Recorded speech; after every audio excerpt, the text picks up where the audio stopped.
we're now almost a week into the 3 weeks.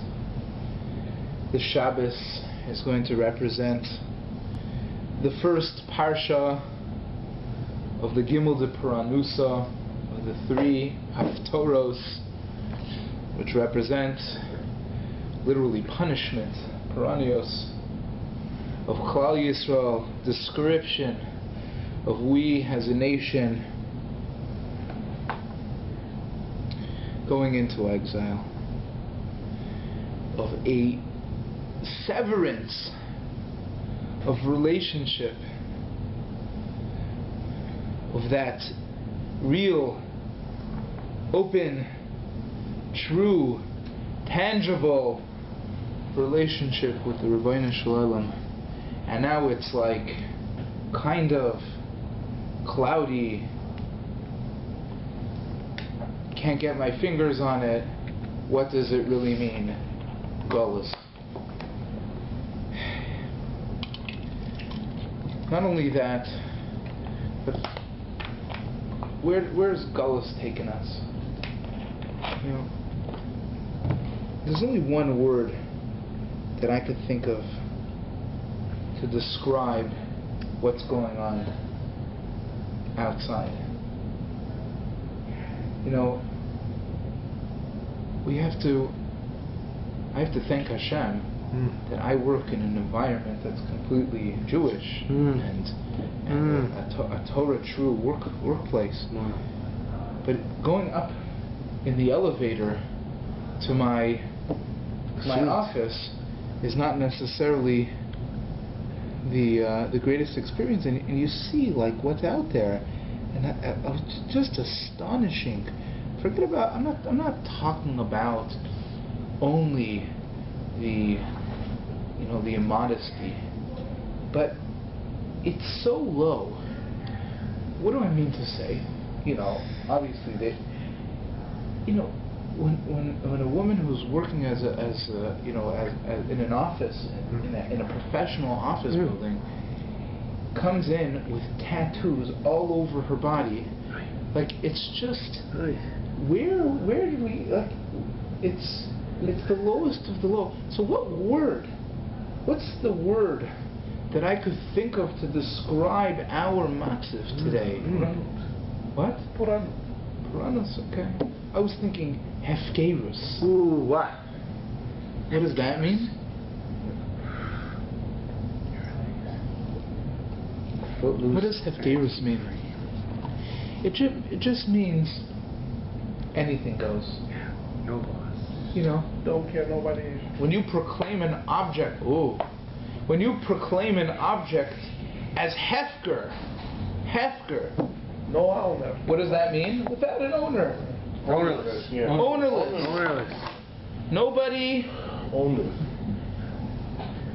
Nobody in control. I can do what I want. I have no owner. We use the word V'konei hakol, Shemona Esrei, V'konei hakol. What does that mean? And he acquires all. He acquires all. Is that really the intention? Is that really the meaning? Yeah, koneh means to buy, right? It means to acquire. That's not what it really means in Shemona Esrei. What does it mean in Shemona Esrei? It means he created. He created. He's a koneh, creator. He's a creator. Now, a koneh, because what's the similarity between an acquisition and a creation, right?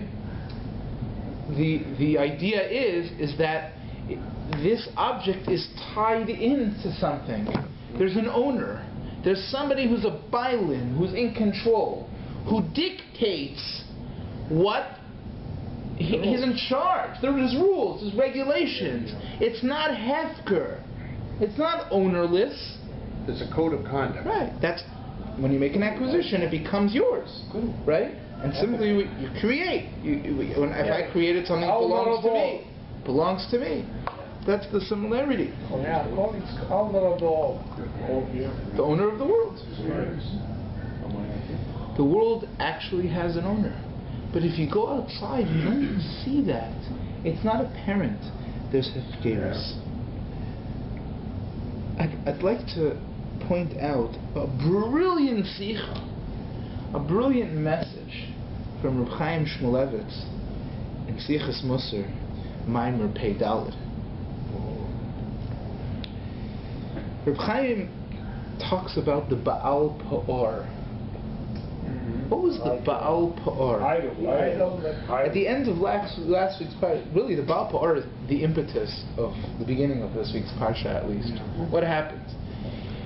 Vayachel ha'am liznois el benois namayav, and the nation went to become immoral, licentious, have immoral relationships with the daughters of Moab. Imagine that. The Dor Deya, the door of the Midbar, the same people. Okay, it was Taka the children in the Hanami, it's true, but 38 years ago, you had the greatest revelation. I mean, I don't remember 38 years ago personally. But I don't think you're 38 years old. Yeah, I think at you that might time. remember that. What? I think you might remember if Hashem brought the entire Shemayim down. Right. 38 years ago. Yeah, I was just saying that, I don't know if I don't know where I was 38 years ago, but you guys, most of you, you gotta set. Maybe not everybody, but not Abraham. He's 32. Right. But the rest of us. Yeah. My father always says he's 39, and Dr. Heber. Yeah, and I don't think he remembers when he was 1. So Okay. And then I was spending some time with my grandfather recently, and the doctor says, "So, how old are you?" B'yayin Hari, he's 91 according to his passports, but who knows how old he really is? And the doctor says, "So how old are you?" So he says 39. And then I realized where my father gets that joke from. but It predates your grandfather. Yeah, I guess the 39 to 40 that's the turning Transition. point. Right. So I guess I'm still the young guy here. You're not to 40 yet, are you? Oh, come on. On which side? Which side of 50? Which side of 50 are we talking about? I love you. Did I tell you I love you? Anyway, so but most of us remember. I've been 40 for a long time. Very, very many. I can have my bar mitzvah sometimes. So many of us remember 38 years ago. Wasn't that long ago? Yeah. And here. And all of the things that happened in the desert and the man, they were still eating the man. Listen, they're seeing the pillar of fire, and they're in the clouds of glory. Unbelievable. And then Miriam dies, and Aaron dies, and they're about to enter into Eretz Yisrael, and hey-oh! V'yochel ha'am liznos el benos Moab. Like, Bad news. What's going on? And then what happens? Okay, I understand it. But fine. But, okay, you idolatry? can understand the temptation. Fine. Then what do? Vayitzamed Yisrael lebal pa'or. What does the Yitzamed Yisrael lebal pa'or mean? You know what is tzmita? What does it mean? Vayitzamed. What does that mean? So the Gemara in Sanhedrin makes a parallel between this word Vayitzamed and right, hanitzmadim lebal pa'or. That's the way the pasuk describes what they were doing. First of all, if you don't know what they were doing, the service to the Baal pa'or, this thing was an idol, right, and I guess some sort of statue. And the way that people used to serve it is that they had to go to the bathroom in front of it. Right. That's how they used to serve it. Go to the bathroom in front of it. Seriously? Yeah, that's how you serve it. You do a number 2. It was a number 2. Yeah. It was a number 2 act. Yeah. Wow. So I wouldn't even say listen to this. I never expect that one. Yeah, the Gemara says, "B'ma oivdim lazu." Yeah. How do you serve the Baal pa'or? So on. So the Gemara says, "Ochlin." No, first, wait, you gotta get ready. Yeah. Ochlin tradin. Tradin is some sort of radish root, some sort of root vegetable. Vishosim shecher, and drink beer. Beer. Just to get their systems Get in the mood. going. You gotta get in the mood. Yeah. Umasrizin b'fanel. And they used to just Let it go. Yeah. Is that a group service or? But listen to this. The Gemara says. Where was I going with this? Gosh, it's like unbelievable. Listen to this. The Gemara says, Maisa ben Achris Achas. There was a story with a Gentile woman, Nachris, a shiksa, Shahaisa Chola bi Oser. She was very sick. Very ill. Amra, im tamod hayi isha mecholeha. They used to refer to themselves as in the third person. If that woman, meaning me, if I would get up from the sickness, then I'm going to do something really special. Telech v'tavod l'chol avodah zarah sheba'olam. I'm going to serve every single avodah zarah in the world. You name it, it's out there. Amda, Shitaka healed, it worked. V'holcha l'chol avodah zarah sheba'olam. And she went to all the avodah zarah. Kevan she'egia l'pa'ar. When she reached the pa'ar, shala l'chumrim. She asked the priests over there. Stringencies. B'ma ovdin l'zu. How do you serve this thing? Amrullah, ochlin tradin, shosin sheichar, v'chulu. You know, you get whatever. Amra, she said, mutav shetavzer ha'ihi isha l'choleha, v'loi samod avodah zarah. I'd rather get sick than do this kind of sickening thing. And the Bnei Yisrael, this Nachris Achas was, like, what sense does this make? And listen to this story. Maisa bisabta ben Iles, right? What did he do? He par bifanav.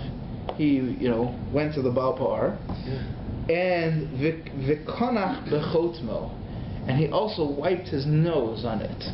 Right? And guess what? Hayumisharsi avodah zarah, mekalsin also. These priests who were there, they were praising him. Omrim, wow! Ma'olam lo haya adam she'avdol lezeh bekach. Nobody ever did that before. That was amazing. That was just amazing. It's That's exactly the way wall you just said it's in the Midrash right here. Yes, it's in the Gemara and Sanhedrin and Dafsam. Eat some vegetables, drink wine, and cover yourself and perform your functions beforehand. Okay, that's the nice You way do a to little say wipe it. on the idol too. You just do that little bit there. And what was the idea of performing all these? And he has was to pull the water. He has some. No, I don't know if there was any back then. Hello. Flesh and fat. Yeah, anyway. You have to, the smellier, the more kavod, I guess. Oh boy. He was very stinky idol. Okay, so anyways. Anyway, let's move on. That was the entertainment for That was the tonight. entertainment for tonight. Okay. So, like, How can these? what in the world What's going on? was going on here? Ma korepo. So he has a beautiful mahalach in this. Really a nice way of defining what this Baal Pa'ar is. Okay, and every generation has their, you take an idea, so in an ancient lifestyle it would come out in one way, and in a modern lifestyle it's going to come out a little differently. Let's see. Okay. The pasuk, before he gets to the answer, he says that the pasuk in Dvarim Daled, Parshat Dvarim, when Moshe is giving Musar, he says, Lo sosifu ala davar asher anochi mitzava eschem. Do not add on to mitzvos. Lo tigru'u mimenu, and don't take away from mitzvos. Right? There's Baal Tosif. We've heard of that. You can't add 5 tzitzis on your baguette. You can't have a 5-cornered baguette with 5. Right? There's tefillin. You can't. 5 batim, you can't do that. So the pasuk says, Lishmor es mitzvos Hashem Elokeichem asher anochi mitzava eschem, and then the continuation is Einechem haro'os, right? Haven't you seen with your eyes Eis asher asa Hashem b'Baal Pa'ar, which Hashem did to Baal Pa'ar? Ki kol ish asher halach acharei Baal Pa'ar. Any man who went after Baal Pa'ar, Hishmido Hashem Elokecha mikarbecha. Hashem has destroyed from amongst your men. And then the pasuk says the famous pasuk about Hema Zeikim B'Hashem Elokecha Chaim Kulchem Hayom, and you are dovuk, you're attached to Hashem, Are alive. Chaim Kulchem Hayom, life which fills the entire day.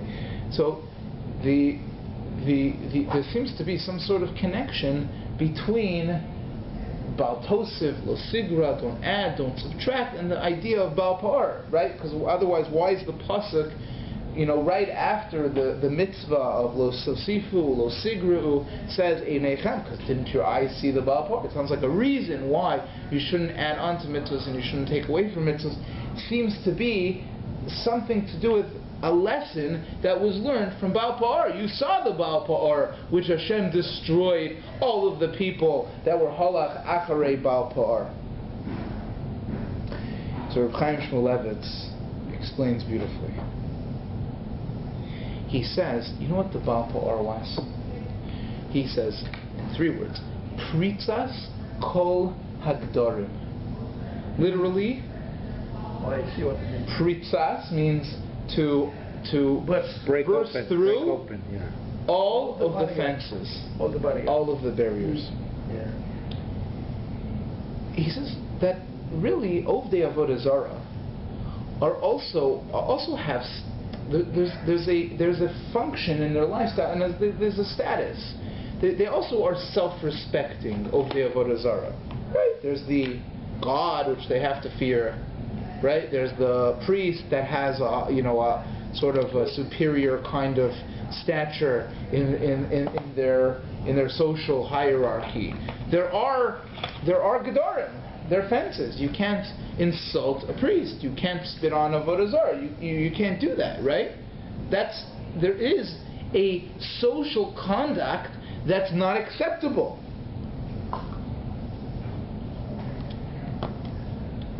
The Baal Pa'ar is different. When it comes to the Baal Pa'ar, it's the opposite. Yeah. The more you embarrass the Baal Pa'ar, right? Besides for the actual avodah, but this guy who, with the nose of the idol, whatever. But the more you embarrass the idol, The higher the level. the higher the level of service is. Even the greatest servers put the gods down into the floor, saying that's really what they're doing. There's no social conduct, there's no stature, there's no hierarchy, there's no modus operandi, there's no way of conducting your life. It's hefker, it's ownerless, you do what you want. Right. So how does that become symbolized as an avodah zarah, right? Well, how does that avodah zarah? You direct, you channel every kind of maisa bizayon into this God, right? And now you're serving an avodah zarah, which is a representation of hefkerus, of complete ownerless. Hefkerus, hefker, right? It's ownerless. It's almost Islamist. Almost. Almost? Okay. Could be. I don't know much about Islam. So, while we don't know how did it come to that Bnei Yisrael also fell here, but we do now, we can appreciate a little bit what the taiva to serve Avodah Zarah. Fine, we don't know why they went after the daughters of Moab and they didn't stay Kaddish. But we understand the Yetzer Hara, right? This is the most powerful desire out there. The most powerful attraction that there is to be behefkeris. You missed the first 3 minutes of the shir. But when we started the shir, we said, if you walk out into today's society, you go into the elevator of the building that you work in, which is supposedly a professional office building, you don't see only immodesty. That's not only what you see. You see that, plenty of that too. But what do you see? You see Hefgeris, which means anything goes. Anything goes. Nothing, there's no boundaries. I can have 30 tattoos all over my body, 15 nose rings, Or 20. and act as if everything was normal. And I'm a professional in an office building. It's not just the immodesty that it is. It's filthy. It's dirty. It's low. What is the right word to describe it? I said there's only one word to say. Hefgeris. That's what it is.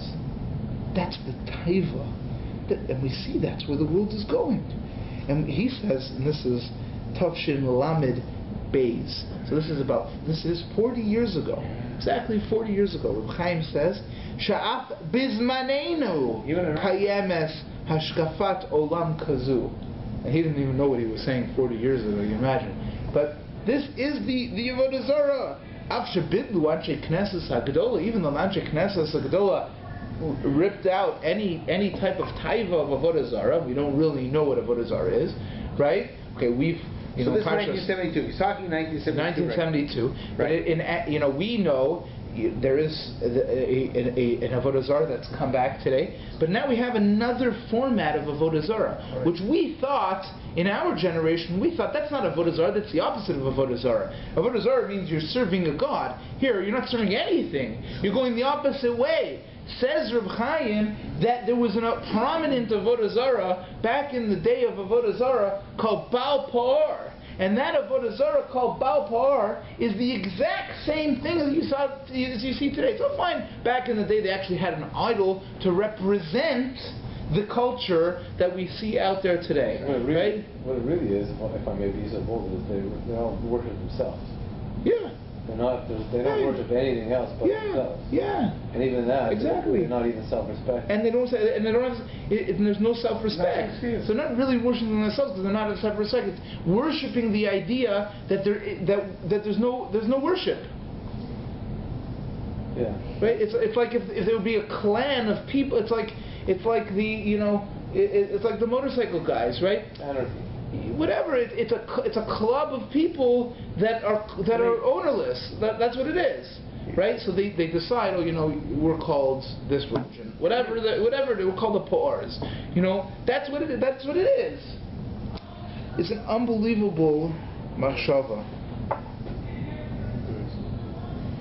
The idea that Bilam had, which was to be machshil, which was to make stumble the Bnei Yisrael with the Benos Moab, was also, right? The Benos Moab went out and they dressed beautifully or whatever they did. That was Pritas Geder. That was breaking through the barriers. You were married, and then out comes a woman. You want her.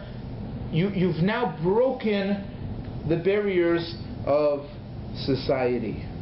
It's Pritas Geder. It's going out of the confines of what the Torah instructs us. It's breaking the Torah's guidelines.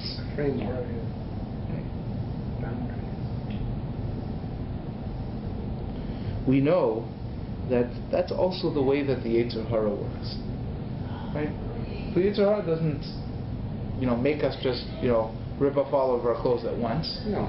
It's a slow process. His plan is just to get us to be porei together, to break through, to bust through the fence, to break through the fence.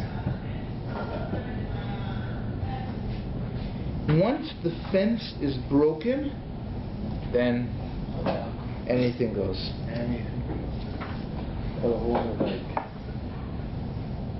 That's also the idea behind Baal Tosef and Baal Tigra.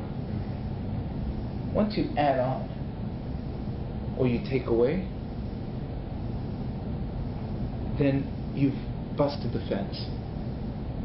You've broken out. No, I'm going to do it. I'm going to have a ladies' minyan. Once okay, maybe it's okay, but once it's open,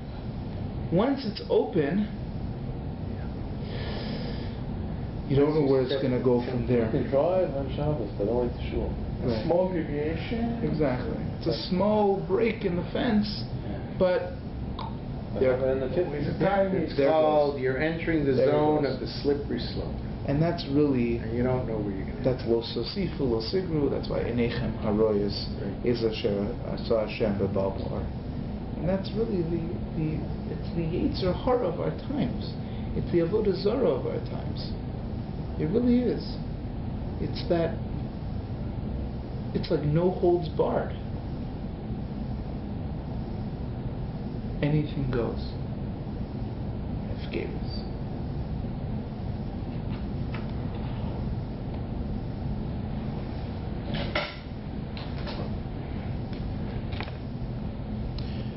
This week's Parsha begins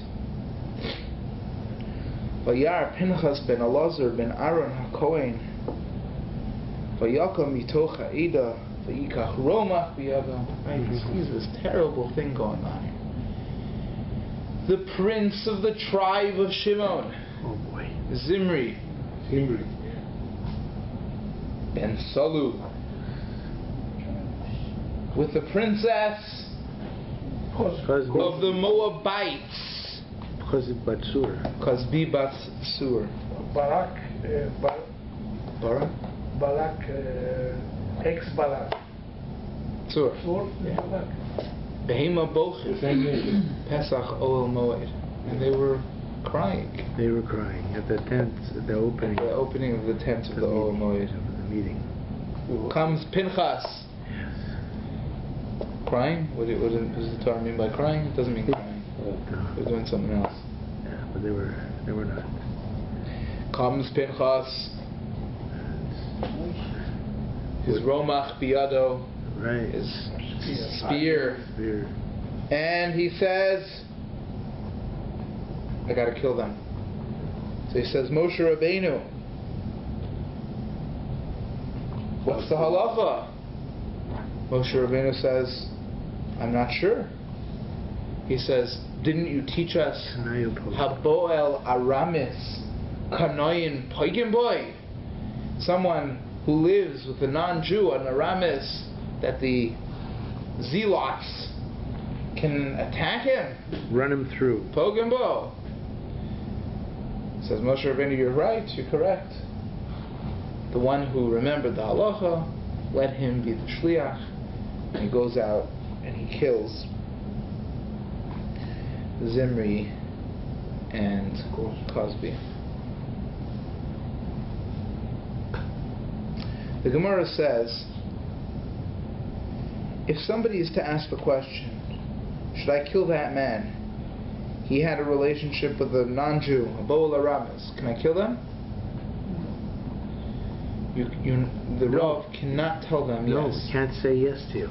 However, No. Abal Limlo, Ein Marim. No. If you have This to ask, the answer is halacha can only be done By his by kanai. the guy Kanai. Like who, Pinchas. who feels it.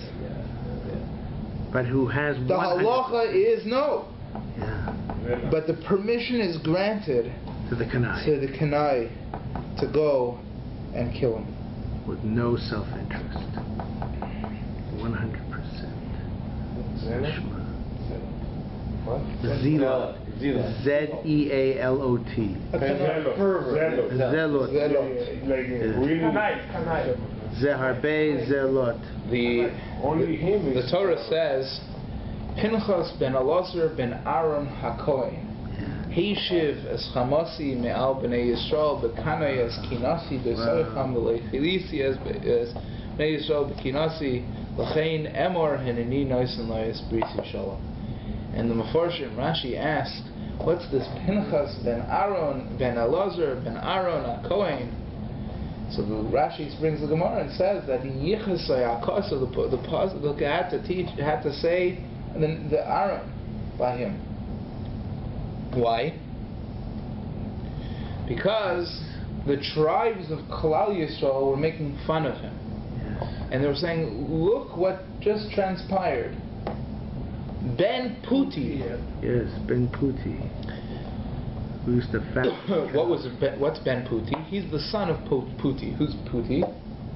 So there's really two shatim in the Gemara. Right. One shot is Yisro, was Putiel. And he was mefatfeit. What was Putiel? Because he used to fatten the Avodah Zarah. He was a priest for other Avodah Zarahs.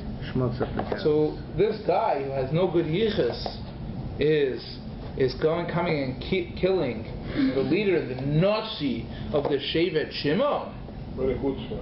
What a chutzpah. Yeah. Right, so first of all, it's very strange. I mean, he becomes a Kohen. What? He becomes a Kohen through it. The lady became a Because of that, he became a Kohen. He becomes a Kohen because of this. Yeah, in no sin lo es brisi shalom, he became the Kohen, right? First of all, what does that mean? So we know that Hashem already gave the Kahuna to Aaron, and he's the grandson of Aaron. Right. So the Gemara explains he got left out of the loop. Anybody who was born after Aaron HaKohen became the Kohen Gadol was granted Kahuna status. Yeah, any of the grandchildren. But he was alive before Aaron got the Kahuna status, so he got left out of it. He left out of the And only now Bris Kahunas Olam came to Pinchas because he did this Maisa of Kanoim Pogum. He acquired the court. Because Hashem wanted, because otherwise it can't make any sense. There's a word I heard this week.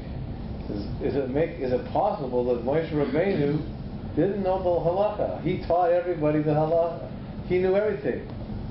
It's not possible that Moshe Rabbeinu didn't know halacha. Hashem made him forget it so that Pinchas would come to the fore. That's really what we're coming to here. So how did he forget it? Because the key is because Hashem wanted him to forget it. It's more even deeper than that. Moshe Rabbeinu is what? All he is, he's totally bittul to Hashem. Totally. But what he is, Kulo Torah. So what is he dependent on? What's his whole strength and his aura and his strength dependent on? Klal Yisrael. When Klal Yisrael falls, what did Hashem say to Moshe at the top of the mountain with the Egel? Go down the mountain. You can't be up here anymore. I'm sorry. Your followers have fallen. You got to go down the mountain. Here, the same thing with Baal. Where they've fallen, he descends in his Torah knowledge at the moment. There's a drop in the markets of the Torah knowledge. And because of that, now he didn't know it. But this came the chance now for Pinchas to rise to the occasion. Okay. So you say Pinchas was not a Kohen because he was alive when Aaron was not a Kohen yet. Correct. Aaron was not a Kohen because he was alive. Correct. So only the descendant of... Yeah, Hineni Nosin Lo is Bris Yishalom Bris Kuhunas Olam Tachas Sharkine Leloika V'Yechav B'nei Yisrael. Right. That came only with this. Now, what we were saying is that look, it wasn't a secret that Kanoim Poigenboy, right? Abola Ramis Kanoim Poigenboy. Right. So what were they making fun of him? And just because he didn't have good yichus, for what, right? What's the answer? That's why the pasuk says Ben Aaron HaKohen, to say no, he's the son of Aaron HaKohen. He was the grandson of Aaron HaKohen. Elazar, he got married the Benos Putiel. But what was the Bnei Yisrael trying to checker him? Like what was they poking? Because they didn't think his kavana has to be 100% pure, and they were doubting because of what he did that he had pure intentions. That's why they were here. Because you're not allowed to do it unless you have mamash. That's why they're not allowing you to do it. You have to be 100%. That's why he was the grandson of Aaron, and Aaron was a Shalom person, and therefore Pinchas also did this for Shalom. Fine, good, but it's a little strange. What's going on over here? And how many miracles did Hashem have to do for Pinchas? Like 12 miracles in order for him to get out of this whole thing? Right. Well, even the miracle in the first place is to be able to do it. The Sfas Emes goes even further. Sfas Emes in Tov Reish Mem. He asks, what's the connection? Sorry that I'm not quoting it accurately. I don't have the Sfas Emes in front of me. We're going to get it here. We're going to get the books. I have Lean a quote of the Sfas Emes, the version of the Sfas Emes that's not word for word. What is the smichus? What is the hemshech of the Parshas Pinchas? First, you have the story with the Kahuna of Pinchas, and how he deserved that. Then you have the war against Midian. Yes. There you go. Right? They give us a smack. Midianim, They wipe them out. Yeah. Then you have the counting of Klal Yisrael, Yes. right? All the names, and then The Chagim. No. Moshe Rabbeinu, Yoshua. right? Moshe Rabbeinu, you should, Yeah. you're going to pass on. Yeah. Make sure that you appoint somebody instead of you. And then you have like the Moadim and the Rosh Chodesh. What's the connection? What's the underlying theme in the Parsha? Says the Sfas Emes, Ha'inyan hu ki ato hischiliyos hanhaga acheres shel dor boy haaretz. Our Parsha, right after the Balak episode, right? Korach is still, we don't really know when the Korach happened, but it's still considered to be the beginning of the Dor HaMidbar. Chukas is like, okay, all of a sudden Aaron and Miriam die, what just happened, right? And then and Moshe does something which he's not going to Eretz Yisrael, right? And we're like 38 years later, right? Time warp. And then Balak doesn't even exist in the sequence of the story. It's just a narrative of what's going on, and then. Now here we are, right? Here we are with Parshas Pinchas. So it's our first opportunity to introduce the Dor Boy Haaretz, right? It's our first opportunity. Now, when this happens, there's a transition. You know, we also see this in our own lives, where you see, you know, oh, here's where the generation is changing. Right? Here's where the kids are no longer like similar to their previous generation. They're like a whole different breed. I'm sure you see that a lot. Mm-hmm. You know, it's Right I think it was that year. It's just then it gets off the rails and it's completely different. You see that sometimes. Says the Sfas Emes. It's not only that now we're holding 38 years later, but Parshas Pinchas is a representation of the personality, of the change that transpired between the Dor HaMidbar and the Dor Boy Haaretz. That's the reason why you have the new counting, the Minyan Chadash. That's the transition between Moshe Rabbeinu and Yehoshua, right? That's the difference. That's what's going on in this week's parsha. So now, what's going on with the Kahuna? What happens over here? Says the Sfas Emes, there is a distinct difference between Aaron and Pinchas. What's the difference between Aaron and Pinchas? Aaron got the Kahuna from Hashem. He earned it. Pinchas earned the Kahuna. Right. Yeah. He earned the Kahuna. He says, in other words, the priesthood. Kohen, to be the Kohen. The previous generation got all of their kochos, their strength, from God. Chesed from Hashem. It was God-given. Isarusa Dila'ela. The new generation of farmers coming to the lands, to work the lands, right? The fighters, the farmers, or whatever you want to call them, are not anymore the Isarusa Dila'ela people, the God-given Mun guys. They are, we got to deserve, to do, to produce, and that's how we'll get somewhere in life. It's not a matana min hashamayim anymore. It's gotta work it out. Yeah, it is. Earn it. You have to earn it. It's an earn it. And the Sfas Emes says this is the idea of Torah Sheba'al Peh. Yes. Right. As opposed to Torah Shebiksav. What's Torah Shebiksav? Torah Shebiksav is Hashem gave the Torah. Torah Sheba'al Peh is the Perush on Torah Shebiksav. It's what we can learn into the Torah, what we can derive from the Torah. Yeah, sure. It's of course it's Torah Sinai. It's given down, but it's not in a written form. This is your present.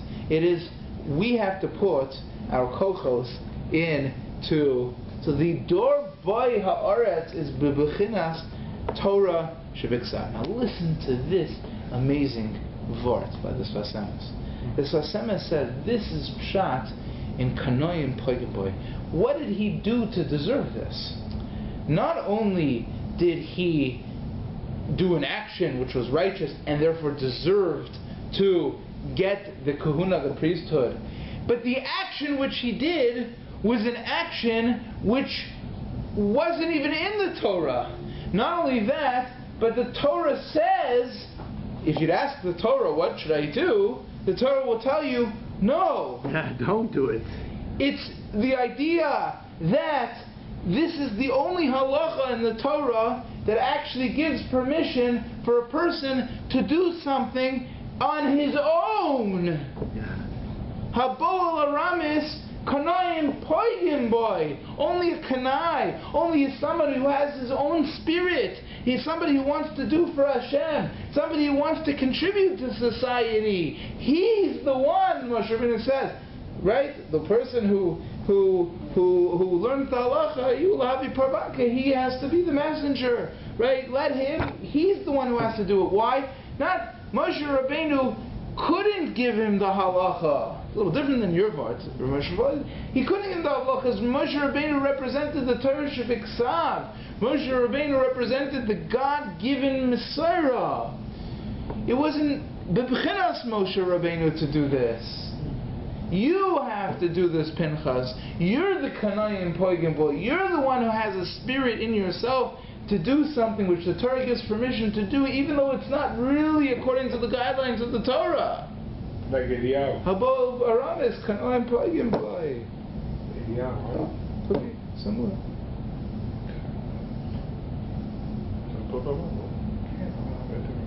When there's a kanoi, the din actually changes.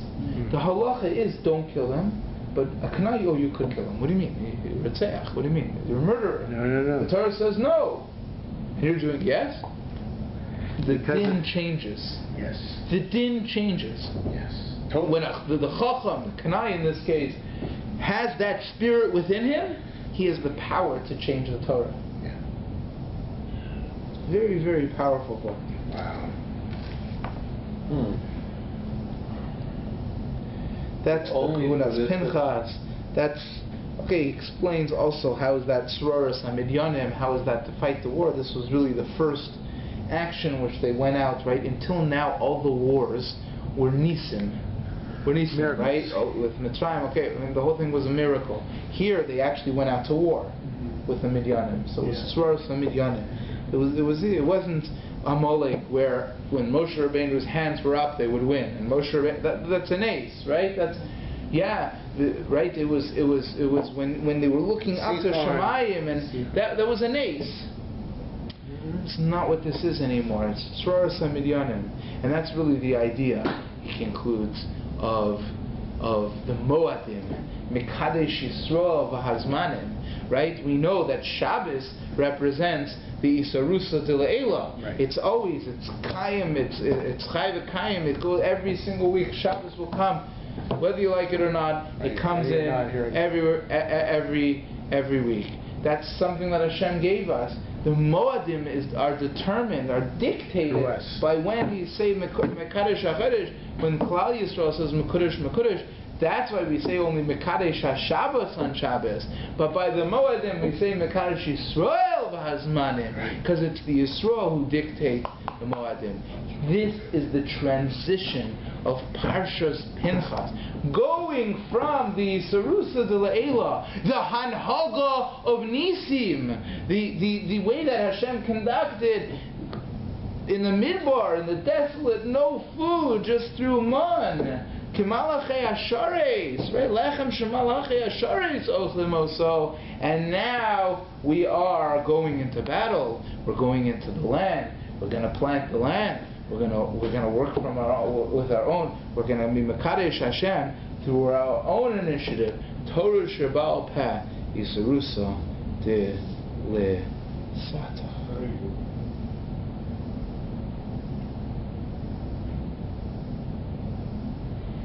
That's the idea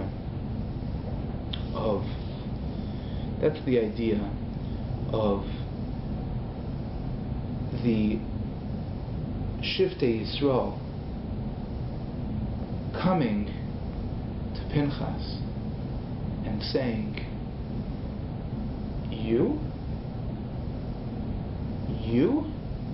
are going to be the one to kill Zimri? He's a Nasi. You are a Ben Puti. You have no yichus. You can't be the prince because your father passed it down to you. Because look who your father is. You're a Ben Puti. He's a Nasi. Hashem said he's the Nasi of Shevet Shimon. How could somebody who has nothing because of the generations, because of what's given to him, and the succession, and only because he's done a Maisa, be the Kohen Gadol? And what's the answer? The answer is that that's exactly where we're going. Yeah, it had to be done by a Kanai. If you wouldn't have been a Kanai, you wouldn't have been able to do it. The Torah says no. Yeah, it had to be done by a Ben Puti. Because had it not been a Ben Puti, he wouldn't have been able to do it. And we're saying Ben Puti is sort of the... A nothing. A nothing. It has to be somebody who's like self-made. Yes. Which just goes, which is the whole lesson, which means that anybody could do it. Right. Exactly. If you have the zrizus and if you're a zealot or whatever, you need to have the right intentions, 100% pure intentions for Hashem. Right. But that's the true lesson. Moshe and true lesson is Pinchas and Moshe is the Moshe wasn't. Moshe is the leader that God chooses. Yeah. Pinchas becomes the leader because of a Maisa that he does. Was Yosef ever a zealot too then, or no? Was he always told by Hashem? Yes, he had dreams. Yes, he had other things, but he was always in a more difficult situation than Moshe. He's also that kind of idea where the you grow through your actions. But Moshe and Yaakov was still alive, so he was still. The Seva Shalom has a very interesting take. He quotes the Ramban on Ben Puti, and he says Putiel is two interpretations according to the Ramban. Ramban says it could be Yitro, and it could be Yosef, the Patpeit, because he went against this. And he uses that argument, why Yosef? Because who does he send out against the minions of Amalek? See, Amalek represents a blemish on Bris Kodesh, on Yesod. So you have to send out somebody from the tribe who stands for Yosef. So that's why Yehoshua goes out and originally fights Amalek. And who fights the Amaleki here? Because Amalek, Bilam and Balak, is the last two letters of each name, comes to Amalek. Right. So who fights this immorality here is, again, he's a son of Yosef, he's a descendant of Yosef, Ben Putiel, because Putiel is also, according to the Ramban, Yosef. So he's from Yitro, he's from Yosef, and therefore that immorality, that ability to fight immorality is inculcated within him. So that's what the Seva Shalom says. Beautiful. Last week's parsha. What's the original story of the? And that's the idea over here as well.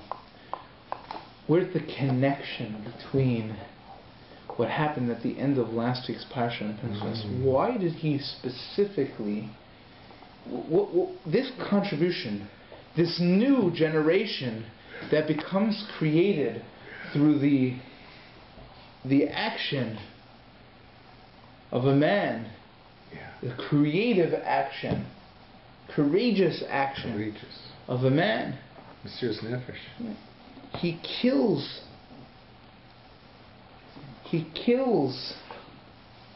the idea that this hefkerus that exists, this immorality to the extent that our God is completely demoralized.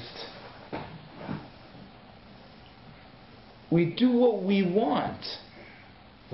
What's the koach against that attitude and that approach? Is Pinchas. Is Torah Sheba'al Peh. Is Dor Boy Haaretz. Is Yosef. Is Yisro. Yisro. Coming from serving who knows what, and coming into Klal Yisrael and seeing the greatness of Klal Yisrael, the Ger, the convert, the Baal Tshuva, that somebody who came not from the line of descendants that made him what he is today, or at least provided the foundation, but the fellow that had that spark inside of it and seized the opportunity. He became a kanoi, a zealot. Right? No, I'm not gonna let this go. I'm gonna grab hold of it and take it to the end. I don't like to use the word self-made or self-created because that's not really accurate. But the self-motivated. You can use that too. Motivated. The idea that it didn't come to me. It wasn't coming to me, but I accomplished and I made it anyways. I saw the beauty in life. I saw Hashem, and I went out to fight for Him. See, I mean, I'm not sure I understand what you're saying, because to me it's like there was no ulterior motive in mind. He wasn't like trying to become anything else. All he said is what's right is right. Correct. I'm doing what's right because it's for Hashem, and Hashem's honor is being tremendously That's simply all I'm saying, and even better than what I'm saying. What's right is right. That's all that's what subjective. It's subjective. That's exactly what Pinchas represents. What's right is right. Anything else is wrong. Period. Yeah. So yes, we have great respect for the religion, but despite what public opinion says, we don't do it. We don't do it. Yeah, we have other problems, but we don't do it because our problems are too great. What's right is right. What's right is right. Yeah, without look on the conscience and what's right is right. That's the idea of Pinchas. Balgor is completely antithetical. Right. Absolutely 180 degrees. The opposite of this. It's we don't care what's right. Anything goes. Anything goes. Structureless. There isn't anything. No hierarchy. Anything is right. It doesn't matter. Pinchas builds the barriers. Baal Peor destroys them. And that's the connection between the two parshas. And I'm just going to conclude just by saying that Golus is represented by the Peor as we see it outside. That means that Geula is represented by Pinchas, by Torah Sheba'al Peh, by Kanoim Poigim Boy, by the creativity, the Chidush of what happened, by the Mechamas Moyav against the Znus, the war against the Znus, against the immorality, by Yoshua becoming the leader. It's not Moshe Rabbeinu. It wasn't even Moshe Rabbeinu's son. No. It was the Talmud who was the most accomplished. He was the most accomplished. Lo yomish mitoich ha'oil. He didn't leave. He was the most accomplished Talmud. And what did he do?